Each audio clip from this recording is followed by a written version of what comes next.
What's going on, everybody? My name is Andy. Welcome to the channel. While I have your attention, please like, share, and subscribe if you like this content. Hit the notification bell so you don't miss out on any new videos. It really helps the algorithm, helps the channel grow. I'd greatly appreciate it. All right, so I've done these weeks video back to back. You can tell I have the same hat, same shirt. Everything's the same. I batch do these usually on Saturday or Sunday, and that way I can roll these out during the week.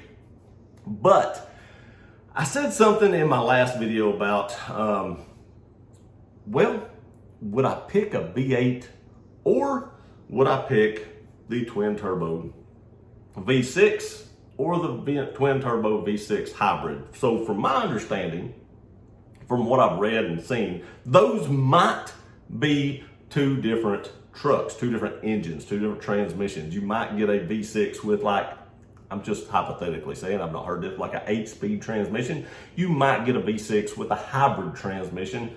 And then I've heard rumor they're going to keep the V8. I don't know that I buy that. I'm just not buying that. I think they will do away with the V8, but there are a lot of people that have said that they've heard that the V8 is still going to be in the lineup. And like I said in the last video, maybe, just maybe, enough of you guys have left comments in videos like this one, and maybe like Tundra dudes and TFLs and other people's channels, that maybe Toyota has seen that. Toyota has never left a comment on one of my videos, and I don't ever expect them to, but maybe, just maybe, they watch them, read the comments, see what you guys want.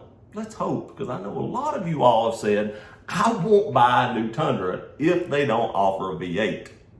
What are my opinions on this?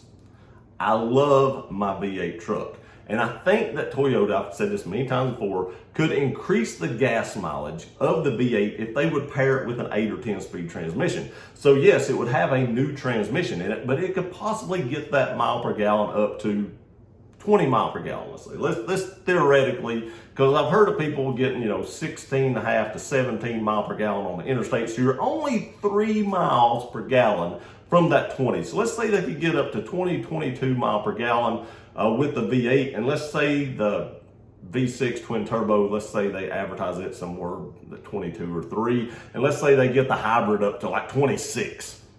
That may be, I'm not saying they're going to do that, but that may be some factor in on some situations for you all. Maybe you all want that 26 mile per gallon. What would I do?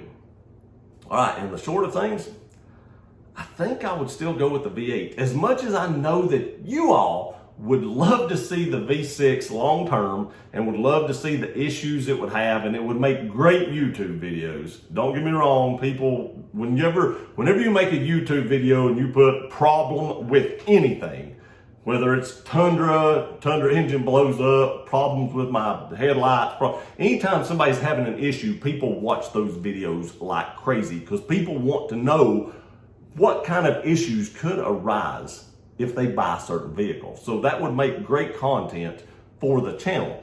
There again, that makes my life a living hell when I have to take the truck in to actually have it serviced, or not serviced, but warranty work done on it. So if you buy the brand new, latest and greatest, the new hotness, and let's say all the bugs aren't quite worked out, then you got to take this in there, drop it off. Who knows how long it's going to be there. I've heard of people, when they had the fuel pump issue, had their trucks there for like 2 or 3 months in the shop. How horrible is that? How bad would it be to buy like a brand new truck and it be in the shop? Now, I'm not telling you guys not to buy the V6 twin turbo. Obviously, I think Toyota will do their homework. I think they'll get it right. But in the back of my mind, it's just never a good idea to buy a first generation of anything, because there is always that possibility that the bugs just aren't worked out. And if they keep the 5.7, even though they may put a different transmission in it to up that mile per gallon, which I do not know why they've not done yet. Why in the world, since they've had this truck since basically 2007 and this exact truck since 2014, could they not have paired a transmission with it to get better gas mileage? That just blows my mind, because literally that's kind of what they almost just needed to do, and they just never did it. It's kind of a letdown by Toyota, in my opinion.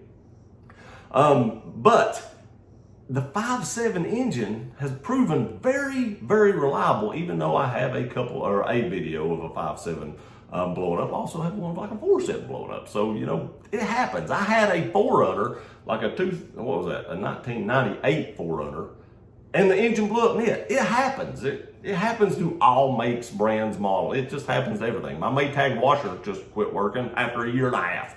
It happens. You just have to deal with it. But I feel better with it not happening with the 5.7.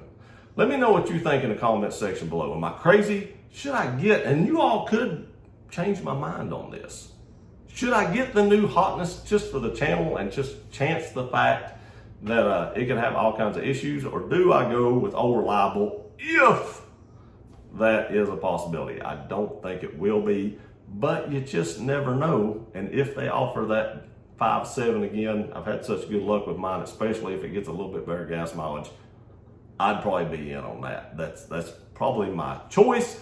But if you guys are like, hey, I want to see just how horrible or great this, you know, V6 twin turbo hybrid engine is going to be before I buy one, I have a few vehicles, so if my truck goes in the shop, so be it. I just don't get to drive my truck, but it still sucks. In the back of my mind, I've had F-150s that were in the shop all the time. It was a horrible situation. You were always having to call the dealership because they usually don't call you and update you. You usually have to call them. They'll take your $60,000, $70,000 with a smile on their face. But as soon as you have an issue, screw you guys, I'm going home. I mean, that's just kind of the way it is. So it's just a hassle for you all the way around. But if that's what you all want to see, so be it. But if I get my choice, I'm sticking with the 5.7 if it's offered. I appreciate y'all watching this video. Leave in the comment section which engine you all would get. Would you chance the new hotness or would you stick with old reliable? I'll see y'all in the next one.